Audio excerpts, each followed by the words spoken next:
Welcome back to official Akhtar Rahman sir YouTube channel. मित्रांनो, एका नवीन व्हिडिओमध्ये आपले पुन्हा एकदा स्वागत आहे। आजच्या या व्हिडिओच्या माध्यमातून आपण मराठी भाषा 1 आणि भाषा 2 साठी पेपर 1 आणि पेपर 2 साठी मोस्ट IMP काही प्रश्न पाहणार आहोत। मित्रांनो, मराठी पेडागॉजी संदर्भात सीटेट मध्ये तुम्हाला नेमके कशा प्रकारचे प्रश्न जे आहेत ते हिंदी भाषेमध्ये विचारले जात आहे मित्रांनो, आणि मराठी भाषेमध्ये सुद्धा विचारले जात आहे। ते प्रत्येक व्हिडिओ जे आमच्या चॅनलच्या माध्यमातून आम्ही तयार केलेला आहे। मित्रांनो, डिस्क्रिप्शनमध्ये आमच्या टेलिग्राम आणि व्हॉट्सअप ग्रुपची लिंक आहे, तिथे सुद्धा जाऊन तुम्ही आमच्या टेलिग्राम आणि व्हॉट्सअप ग्रुपला सुद्धा जॉईन करू शकतात मित्रांनो। आणि मराठीची प्लेलिस्ट सुद्धा आमच्या चॅनलमध्ये तयार केलेली आहे, तिथे जाऊन तुम्ही ती आमची मराठीची सीटेट पेडागॉजीची प्लेलिस्ट सुद्धा मित्रांनो पाहू शकतात। तर चला व्हिडिओ सुरू करूया। व्हिडिओ सुरू करण्या अगोदर आपण जर आमच्या चॅनलवर नवीन असाल तर प्लीज चॅनलला सबस्क्राइब करा, साईडचे जे बेल नोटिफिकेशन आहे त्याला देखील ऑन करा, जेणेकरून आपल्याला अशाच प्रकारचे व्हिडिओ वेळेवर पाहायला मिळेल।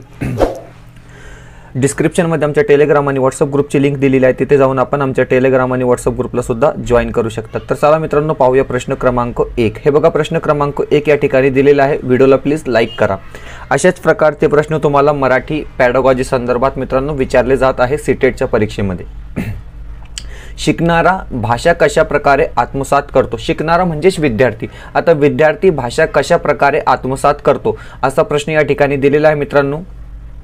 नैसर्गिक भाषिक पर्यावरणात भाषेच्या वापरातून, भाषिक संरचनेच्या मूल्यमापनातून, संबंधित भाषेच्या साहित्य वाचनातून किंवा संबंधित भाषा बोलणाऱ्यांच्या संस्कृतीचा अभ्यास करून। तर हे बघा मित्रांनो, 4 ऑप्शन आपल्याला या ठिकाणी दिलेले आहे आणि प्रश्न आहे की शिकणारा भाषा कशा प्रकारे आत्मसात करतो। तर ऑप्शन क्रमांक 1 या ठिकाणी आपला बरोबर उत्तर असणार आहे मित्रांनो की नैसर्गिक भाषिक पर्यावरणात भाषेच्या वापरातून। ओके, ऑप्शन क्रमांक 1 आपल्या या ठिकाणी बरोबर उत्तर असणार आहे। पाहूया पुढचा प्रश्न म्हणजे प्रश्न क्रमांक 2। हे बघा, प्रश्न क्रमांक 2 या ठिकाणी दिलेला आहे की मुलांच्या भाषा ग्रहणाच्या संदर्भात पुढीलपैकी कोणती बाब सर्वात महत्त्वाची ठरते? हे बघा मित्रांनो, मोस्ट IMP हे प्रश्न आहे आणि मॅक्झिमम क्वेश्चन जे आहे तुम्हाला TETच्या सीटेटच्या परीक्षेमध्ये मराठी भाषेसंदर्भात अशाच प्रकारे विचारले जातात मित्रांनो की मुलांच्या भाषा ग्रहणाच्या संदर्भात पुढीलपैकी कोणती बाब सर्वात महत्त्वपूर्ण ठरते किंवा सर्वात जास्त महत्त्वाची आहे? हे बघा मित्रांनो, 4ही बाब जी आहे ती महत्त्वाची आहे, पण प्रश्न या ठिकाणी दिलेला आहे की सर्वात महत्त्वाची ठरते। तर हे बघा मित्रांनो, शिक्षक, कुटुंब, शाळा आणि संचार माध्यमे अशा प्रकारे 4 ऑप्शन आपल्याला या ठिकाणी दिलेले आहे आणि योग्य जे उत्तर असणार आहे ते असणार आहे मित्रांनो ऑप्शन क्रमांक 2 कुटुंब। कारण की मुलांच्या भाषा ग्रहणाच्या संदर्भात पुढीलपैकी जी सर्वात महत्त्वपूर्ण बाब असणार आहे ते असणार आहे मित्रांनो कुटुंब। ऑप्शन क्रमांक 2 आपलं या ठिकाणी बरोबर उत्तर असणार आहे। पाहूया पुढचा प्रश्न, प्रश्न क्रमांक 3। मित्रांनो, हिंदी आणि मराठीमध्ये तुम्हाला सेम क्वेश्चन विचारले जातात। जर तुम्हाला अनुवाद करता आला किंवा ट्रान्सलेट करता आला मित्रांनो, तर तुम्ही मराठीचे व्हिडिओ पाहत असाल तर तुमचा हिंदीचा अभ्यास सुद्धा होऊ शकतो मित्रांनो, आणि तुम्ही हिंदीचे व्हिडिओ पाहत असाल तर तुमचा मराठीचा अभ्यास या ठिकाणी सुद्धा होऊ शकतो मित्रांनो। कारण प्रश्न सेम असतो, फक्त भाषा बदललेली असते, हे तुम्ही लक्षात ठेवा मित्रांनो। जर तुम्हाला ट्रान्सलेट करता आला, समजा की तुमचा दोघी भाषेचा अभ्यास या ठिकाणी होईल पूर्ण। नोआम चॉम्स्की च्या मते भाषेच्या संदर्भात कोणती गोष्ट मुलांमध्ये जन्मजात असते? मोस्ट IMP हा प्रश्न आहे मित्रांनो आणि 4 ऑप्शन आपल्याला या ठिकाणी दिलेला आहे। हिंदी आणि मराठीमध्ये तुम्हाला हा प्रश्न पाहायला मिळेल मित्रांनो की आत्मसात करणे, अनुकरण करणे, रूपांतरण करणे किंवा अनुवाद करणे। तर हे बघा मित्रांनो, 1 मिनिट। नोआम चॉम्स्कीच्या मते भाषेच्या संदर्भात कोणती गोष्ट मुलांमध्ये जन्मत असते? तर आत्मसात करणे, म्हणजे ऑप्शन क्रमांक 1 जे आहे आपला या ठिकाणी ते मित्रांनो बरोबर उत्तर राहणार आहे, आत्मसात करणे। पाहूया पुढचा प्रश्न, प्रश्न क्रमांक 4। हे बघा, प्रश्न क्रमांक 4 या ठिकाणी विचारलेला आहे की पुढीलपैकी कोणत्या परिस्थितीत मुलं नैसर्गिकरित्या भाषा आत्मसात करतात? मोस्ट IMP हा प्रश्न सुद्धा असणार आहे मित्रांनो कि पुढील कोणत्या परिस्थितीत मुलं नैसर्गिकरित्या भाषा आत्मसात करतात। अगर इसको ही हम हिंदी में कहेंगे तो हम हिंदी में इसको इस तरीके से कहेंगे कि कौन सी ऐसी परिस्थिति है जहां पर बच्चे नैसर्गिक तरीके से अपनी भाषा को आत्मसात करते हैं। इसी तरीके से आपको हिंदी में भी दोस्तों पूछे जाएंगे, क्योंकि आपकी मराठी और हिंदी ही लैंग्वेज होनी चाहिए। हो सकता है कुछ बच्चों की लैंग्वेज इंग्लिश भी है। तर बघा, नैसर्गिकरित्या भाषा आत्मसात करतात, एका वेळेस फक्त एक भाषा बोलणे, ऑप्शन क्रमांक 2 सभोवतालाच्या पर्यावरणात एकापेक्षा अधिक भाषा असणे. ऑप्शन क्रमांक 3 फक्त लिखित आणि संचार माध्यमामुळे. हे बघा मित्रांनो, फक्त ज्या ठिकाणी आला, केवळ ज्या ठिकाणी आला ते आपला उत्तर नसणार. ओके, त्यांच्या भाषेची व्याकरणिक संरचना. हे बघा मित्रांनो, व्याकरण सुद्धा आपला उत्तर या ठिकाणी नसणार. तर ऑप्शन क्रमांक 2 आपलं या ठिकाणी बरोबर उत्तर असणार आहे की सभोवतालाच्या पर्यावरणात एकापेक्षा अधिक भाषा असने, मतलब हमारे आसपास के परिसर में पर्यावरण में एक से ज़्यादा भाषा का इस्तेमाल करना, इसका अर्थ ये होता है. पाहूया पुढचा प्रश्न, प्रश्न क्रमांक 5. हे बघा मित्रांनो, प्रश्न क्रमांक 5 या ठिकाणी दिलेला आहे की भाषा संपादनाच्या दृष्टीने शब्द संग्रहात वाढ म्हणजे. आता हे बघा मित्रांनो, शब्द संग्रहात वाढ म्हणजे नेमका अर्थ काय, असा प्रश्न या ठिकाणी दिलेला आहे. व्याकरण विकासाची पायरी होय. हे बघा मित्रांनो, व्याकरण कधीही आपलं उत्तर नसणार, हे तुम्ही जाणून घ्या. व्याकरणाच्या संपादनूक होय, व्याकरण पुन्हा या ठिकाणी आलेलं आहे. सामाजिक व इतर शब्दाची संपादनूक होय. आणि ऑप्शन क्रमांक 4 दिलेला आहे की भाषा संपादनुकीसाठी प्रेरणा होय. तर हे बघा मित्रांनो, सामाजिक व इतर शब्दांची संपादनूक होय म्हणजे ऑप्शन क्रमांक सी जे असेल ते आपलं या ठिकाणी बरोबर उत्तर राहणार आहे. पाहूया पुढचा प्रश्न, प्रश्न क्रमांक 6. हे बघा मित्रांनो, प्रश्न क्रमांक 6 या ठिकाणी दिलेला आहे की मूक वाचन उपयुक्त आहे, म्हणजेच याला आपण हिंदीमध्ये मौन पठण असे म्हणू. विद्यार्थी मित्रांनो, मूक वाचन उपयुक्त आहे कारण जर तुमची भाषा 2 हिंदी आहे किंवा भाषा 1 हिंदी आहे तर तुम्हाला हिंदीसाठी सुद्धा हे प्रश्न प्रॅक्टिससाठी खूप IMP असणार आहे मित्रांनो. की मूक वाचन उपयुक्त है मतलब मौन पठन किस लिए उपयुक्त है, इस तरीके का ये प्रश्न है. ऑप्शन क्रमांक 1 योग्य ध्वनी आउटपुट मध्ये. ऑप्शन क्रमांक 2 परिणामकारकतेमध्ये. ऑप्शन क्रमांक 3 अनुभूतीतील अर्थ किंवा ऑप्शन क्रमांक 4 स्वय अभ्यासाची आवड निर्माण करणे मीन्स सेल्फ स्टडी करणे. अशा प्रकारे 4 ऑप्शन आपल्याला या ठिकाणी दिलेले आहे मित्रांनो. आणि मूक वाचन उपयुक्त आहे म्हणजेच ऑप्शन क्रमांक डी.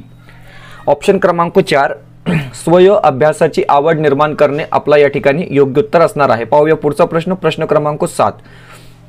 प्रश्न क्रमांक 7. हे बघा मित्रांनो, प्रश्न क्रमांक 7 या ठिकाणी दिलेला आहे की बहुभाषिकता. जस्ट एक मिनिट सॉरी.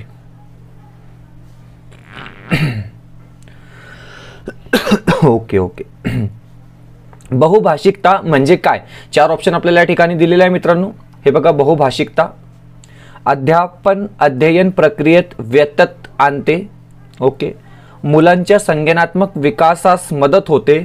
ऑप्शन क्रमांक 3 वर्गात प्रादेशिकताला प्रोत्साहन देते किंवा ऑप्शन क्रमांक 4 मुलांच्या भाषिक विकासात अडथळा निर्माण करते. तर हे बघा मित्रांनो, 3 ऑप्शन जे हे या ठिकाणी निगेटिव्ह दिलेले आहे मित्रांनो. आणि निगेटिव्ह ऑप्शन कधीही आपला उत्तर नसेल. तर हे बघा मित्रांनो, या ठिकाणी जो योग्य उत्तर असणार आहे ते असणार आहे मुलाच्या संज्ञानात्मक किंवा संज्ञात्मक विकासास मदत होणे म्हणजेच बहुभाषिकता. ऑप्शन क्रमांक 2 आपला या ठिकाणी बरोबर उत्तर असणार आहे.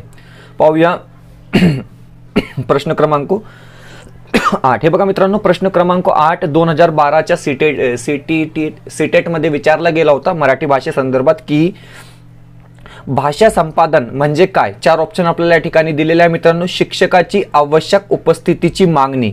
ऑप्शन क्रमांक 2 फक्त भाषेच्या वर्गातच शक्य आहे. फक्त या ठिकाणी आला मित्रांनो म्हणजे आपला फक्त हे म्हणजे ऑप्शन क्रमांक 2 आपला उत्तर होणार नाही. हे सोपे आणि नैसर्गिक आहे, बरोबर असणार आहे. मेहनत घ्यावी लागते. तर हे बघा मित्रांनो, भाषा संपादन करणे म्हणजे काय, हे सोपे आणि नैसर्गिक आहे. ऑप्शन क्रमांक 3 जे असेल ते आपलं या ठिकाणी बरोबर उत्तर असणार आहे. पाहूया पुढचा प्रश्न, प्रश्न क्रमांक 9. हे बघा मित्रांनो, प्रश्न क्रमांक 9 सुद्धा सीटेटच्या परीक्षेमध्ये विचारला गेला होता 2012 मध्ये जानेवारी. भाषा संपादन यालेच आपण मित्रांनो भाषा अर्जित हिंदीमध्ये म्हणू. भाषा संपादनाबाबत कोणते विधान बरोबर नाही. मोस्ट IMP हा प्रश्न आहे मित्रांनो. ऑप्शन क्रमांक 1 दिलेला आहे की यामध्ये सामाजिक सांस्कृतिक वैशिष्ट्ये सहज आत्मसात केली जाते म्हणजे पहिला विधान जे असणार आहे ते बरोबर असणार आहे. ओके, भाषेचे नियम शिकवले जाते. हे बघा मित्रांनो, नियम म्हणजेच व्याकरण सारखा हा झालेला आहे. तर ऑप्शन क्रमांक 2 या ठिकाणी चुकीचा दिलेला आहे. ऑप्शन क्रमांक 3 मध्ये दिलेला आहे की भाषिक नियम नैसर्गिकरित्या पर्यावरणातून मिळालेल्या भाषिक डेटाच्या आधार तयार होतात, बरोबर असणार आहे. आणि भाषा संपादनात भाषिक वातावरण महत्त्वाचे असते, हे सुद्धा बरोबर असणार आहे मित्रांनो. परंतु ऑप्शन क्रमांक 2 या ठिकाणी जे आहे ते चुकीचं दिलेलं आहे. प्रश्न विचारला होता की भाषा संपादनाबाबत कोणते विधान बरोबर नाही, तर ऑप्शन क्रमांक 2 या ठिकाणी बरोबर नसेल. पाहूया पुढचा प्रश्न, प्रश्न क्रमांक 11. हे बघा मित्रांनो, प्रश्न क्रमांक 10 मिसिंग झालेला आहे. व्हिडिओ आवडत असेल तर प्लीज व्हिडिओला लाईक करा. तुम्ही जर आमच्या चॅनलवर नवीन असाल तर प्लीज चॅनलला सबस्क्राईब करा. मित्रांनो, डिस्क्रिप्शनमध्ये आमच्या टेलिग्राम आणि व्हॉट्सअप ग्रुपची लिंक सुद्धा दिलेली आहे. तिथे जाऊन आपण आमच्या टेलिग्राम आणि व्हॉट्सअप ग्रुपला सुद्धा जॉईन करू शकतात. मित्रांनो, आमच्या मराठी पॅडागॉजी आणि हिंदी पॅडागॉजीची प्लेलिस्ट सुद्धा आमच्या चॅनलमध्ये तयार केलेली आहे. मित्रांनो, तिथे जाऊन आपण आमच्या मराठी आणि हिंदी विषयाचे संपूर्ण प्लेलिस्ट पाहू शकतात. सीटेट डिसेंबर 2024 साठी आम्ही हे प्लेलिस्ट जे आहे तिथे तयार केलेली आहे मराठी पॅडागॉजी आणि हिंदी पॅडागॉजी संदर्भात. प्रश्न क्रमांक 11, मौखिक सादरीकरणासाठी पुढीलपैकी कोणती पद्धत योग्य नाही? हे बघा मित्रांनो, मौखिक सादरीकरणासाठी पुढीलपैकी कोणती पद्धत योग्य नाही असा प्रश्न या ठिकाणी विचारलेला आहे. प्रश्न क्रमांक 11 आपण या ठिकाणी पाहत आहोत मित्रांनो. आणि ऑप्शन दिलेला आहे की स्वर प्रस्तुतीकरण, ओके, व्हॉइस प्रेझेंटेशन्स, काव्य वाचन, पोएट्री, ओके, समोरासमोर सांगणे, सांकेतिक भाषेत सांगणे. तर हे बघा मित्रांनो, प्रश्न आहे की प्रश्न या ठिकाणी दिलेला आहे की मौखिक सादरीकरणासाठी पुढील कोणती पद्धत योग्य नाही असा प्रश्न या ठिकाणी विचारलेला आहे. मित्रांनो, प्रश्न नेहमी तुम्ही काळजीपूर्वक वाचा. योग्य उत्तर असणार आहे सांकेतिक भाषेत सांगणे, म्हणजे हे जे असणार आहे या ठिकाणी ते योग्य नसणार आहे. परंतु स्वर प्रस्तुतीकरण, काव्य रचना आणि समोरासमोर सांगणे हे या ठिकाणी बरोबर आपले असणार आहे. परंतु ऑप्शन क्रमांक डी या ठिकाणी चुकीचा दिलेला आहे. पाहूया पुढचा प्रश्न, प्रश्न क्रमांक 12. हे बघा, प्रश्न क्रमांक 12 येथे दिला आहे की उच्च प्राथमिक आणि माध्यमिक म्हणजेच तेच आपला 1ली ते 5वी किंवा 6वी ते 8वी, ओके, पातळीवरच्या मुलांमध्ये भाषेच्या बाबतीत आवड निर्माण होण्यासाठी डॅश डॅश हे करणे गरजेचे आहे. 4 ऑप्शन आपल्याला या ठिकाणी दिलेले आहे मित्रांनो. विद्यार्थ्यांना पुस्तके वाचण्यास सांगणे, ओके. ऑप्शन क्रमांक 2 दिलेला आहे की विद्यार्थ्यांना जास्तीत जास्त गोष्टी तोंडी सांगणे. ऑप्शन क्रमांक 3 दिलेला आहे विद्यार्थ्यांना जास्तीत जास्त लिहायला लावणे. हा चुकीचा आहे मित्रांनो, हे म्हणजे निगेटिव्ह आहे. विद्यार्थ्यांच्या व्याकरणात क्षमतेत वाढ करणे हे सुद्धा या ठिकाणी चुकीचं आहे, कारण की व्याकरण या ठिकाणी आलेलं आहे. आता आपल्याजवळ उरलेले आहे 2 ऑप्शन की विद्यार्थ्यांना पुस्तक वाचण्यास सांगणे आणि विद्यार्थ्यात जास्तीत जास्त गोष्टी तोंडी सांगणे. तर हे बघा मित्रांनो, प्रश्न कसा आहे, प्रश्न पुन्हा एकदा वाचून घ्या की उच्च प्राथमिक किंवा माध्यमिक पातळीवरच्या मुलांमध्ये भाषेच्या बाबतीत आवड निर्माण होण्यासाठी ऑप्शन क्रमांक 2 या ठिकाणी सुटेबल असणार आहे मित्रांनो, की विद्यार्थ्यांना जास्तीत जास्त गोष्टी तोंडी सांगणे, कारण आपल्याला बाबतीत आवड या ठिकाणी निर्माण करायची आहे. म्हणजे ऑप्शन क्रमांक 2 आपलं या ठिकाणी बरोबर उत्तर राहणार आहे. पाहूया पुढचा प्रश्न, प्रश्न क्रमांक 13. हे बघा, प्रश्न क्रमांक 13 इथे दिलेला आहे की व्याकरण हे व्यावहारिक आहे, सैद्धांतिक आहे, हे विधान तुम्हाला कितपत पटते? मोस्ट IMP हा प्रश्न आहे मित्रांनो, की व्याकरण हे व्यावहारिक आहे आणि सैद्धांतिकही आहे. हे विधान तुम्हाला कितपत पटते?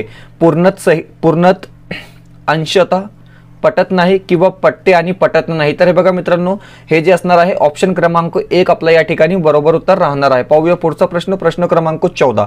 प्रश्न क्रमांक 14 या ठिकाणी दिलेला आहे की वर्गात बहुभाषिकतेला उत्तेजन देण्यासाठी शिक्षिकेने पुढीलपैकी कोणता प्रश्न विचारणे योग्य ठरेल? मोस्ट IMP हा प्रश्न आहे. 4 ऑप्शन दिलेले आहे. फुगे किती उंच उडतात? ऑप्शन क्रमांक 2, स्वतःच्या भाषेतील भाज्यांची नावे लिहा. स्वतःच्या भाषेतील भाज्यांची नावे लिहा, ओके. तुमच्याकडे पाळीव प्राणी आहे, तुम्ही अक्षरे लिहितील. अशा प्रकारे 4 ऑप्शन आपल्याला इथे या ठिकाणी दिलेले आहे. आणि प्रश्न आहे की मित्रांनो, वर्गात बहुभाषिकतेला उत्तेजन देण्यासाठी शिक्षिकेने पुढीलपैकी कोणता प्रश्न विचारणे योग्य ठरेल? तर बघा मित्रांनो, ऑप्शन क्रमांक 2 जे असेल स्वतःच्या भाषेतील, म्हणजे विद्यार्थ्याच्या स्वतःच्या भाषेतील भाज्यांची नावे लिहा, हे या ठिकाणी आपला उपयुक्त विधान असणार आहे मित्रांनो. ऑप्शन क्रमांक 2 आपला बरोबर उत्तर या ठिकाणी राहणार आहे. पाहूया पुढचा प्रश्न, प्रश्न क्रमांक 15.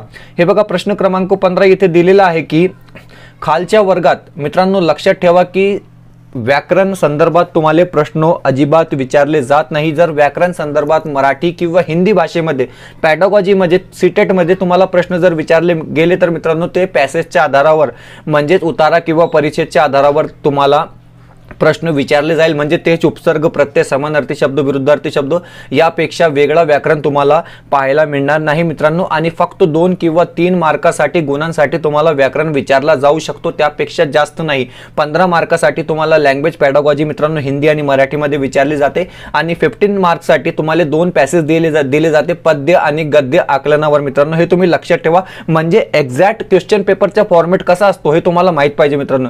खालच्या वर्गात लहान लहान ध्वनी किंवा यमकांचा वापर केल्याने आता काय होतो, 4 ऑप्शन आपल्याला या ठिकाणी दिलेले आहे मित्रांनो. मुलांना अपेक्षित भाषा बोलण्याची संधी मिळते. ऑप्शन क्रमांक 2 या ठिकाणी दिलेला आहे की मुलांना अनुशासन लागते. ऑप्शन क्रमांक 3 या ठिकाणी दिलेला आहे की मुलांना अपेक्षित भाषेचे व्याकरण शिकण्याची संधी मिळते. आणि ऑप्शन क्रमांक 4 या ठिकाणी दिलेला आहे की मुलांना अवघड शब्द समजण्यात आणि त्या आधारे वाक्य तयार करण्यास मदत मिळेल. तर बघा मित्रांनो, खालच्या वर्गात लहान लहान ध्वनी किंवा यमकाचा वापर केल्याने मुलांना अपेक्षित भाषेच्या व्याकरण शिकण्याची संधी मिळेल, म्हणजे ऑप्शन क्रमांक सी जे असेल ते आपल्या या ठिकाणी बरोबर उत्तर असणार आहे. पाहूया पुढचा प्रश्न, प्रश्न क्रमांक 16. हे बघा, प्रश्न क्रमांक 16 या ठिकाणी विचारलेला आहे की मुलांना नीट येत नसलेल्या भाषेत शिकवण्याचा प्रयत्न केला तर काय होतो. 4 ऑप्शन आपल्याला या ठिकाणी दिलेले आहे. म्हणजे एखाद्या विद्यार्थीला कोणती भाषा जमत नाही किंवा म्हणजे अरबी भाषा, फारसी भाषा हे आपल्या विद्यार्थ्यांना जमत नाही, तर मुलांना नीट येत नसलेल्या भाषेत शिकवण्याचा प्रयत्न केला तर काय होतो असा प्रश्न किंवा काय होते असा प्रश्न या ठिकाणी दिलेला आहे. त्यांना नीट लक्ष देता येणार नाही, बरोबर आहे. विद्यार्थ्यांच्या घोकपट्टीची किंवा पाठ करून घेण्याची सवय लावून घेतील, हे सुद्धा बरोबर असणार आहे. कारण की जी भाषा आपल्याला येत नाही, फॉर एक्झाम्पल इंग्लिश, तर आपण काय करतो, डायरेक्ट पाठ त्या ठिकाणी करून ठेवतो. विद्यार्थ्यांच्या अभ्यासात लक्ष लागत नाही, बरोबर असणार आहे. कारण की जर आपल्याला समजत नाही तर आपला अभ्यासात सुद्धा त्यावेळी लक्ष लागत नाही, म्हणजे ऑप्शन क्रमांक डी जे असेल वरील सर्व आपला या ठिकाणी बरोबर उत्तर असणार आहे. Question number 17. हे बघा, प्रश्न क्रमांक 17 या ठिकाणी दिलेला आहे की मोस्ट IMP हा प्रश्न सुद्धा असणार आहे की पहिल्या इयत्तेच्या भाषा पुस्तकात अगोदर वर्णमाला, 2 अक्षरी शब्द, 3 अक्षरी शब्द आणि नंतर कथा व कविता आहेत.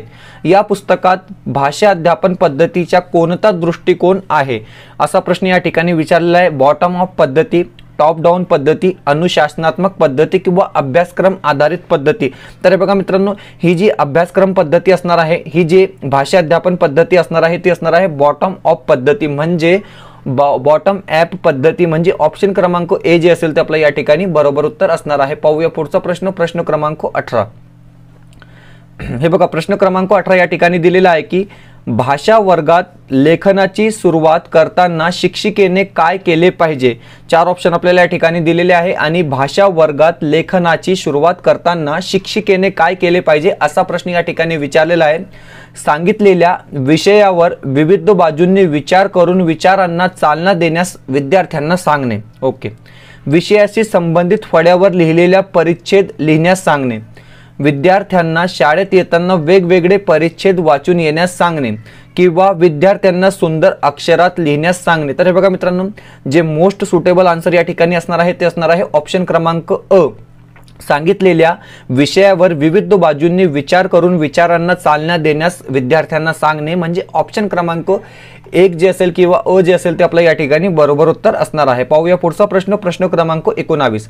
प्रश्न क्रमांक 19 या ठिकाणी दिलेला आहे की श्रवण आणि वाचन डॅश डॅश कौशल्य आहेत. मोस्ट IMP हा प्रश्न सुद्धा असणार आहे मित्रांनो की श्रवण आणि वाचन ही डॅश डॅश कौशल्य आहे. ग्रहणक्षम, उत्पादक, रंजक किंवा वैचारिक. तर हे बघा मित्रांनो, श्रवण आणि वाचन ही जी असणार आहे ते ग्रहणक्षम कौशल्य या ठिकाणी असणार आहे, म्हणजे ऑप्शन क्रमांक 1 जे असेल ते आपलं या ठिकाणी बरोबर उत्तर राहणार आहे. पाहूया पुढचा प्रश्न, प्रश्न क्रमांक 20.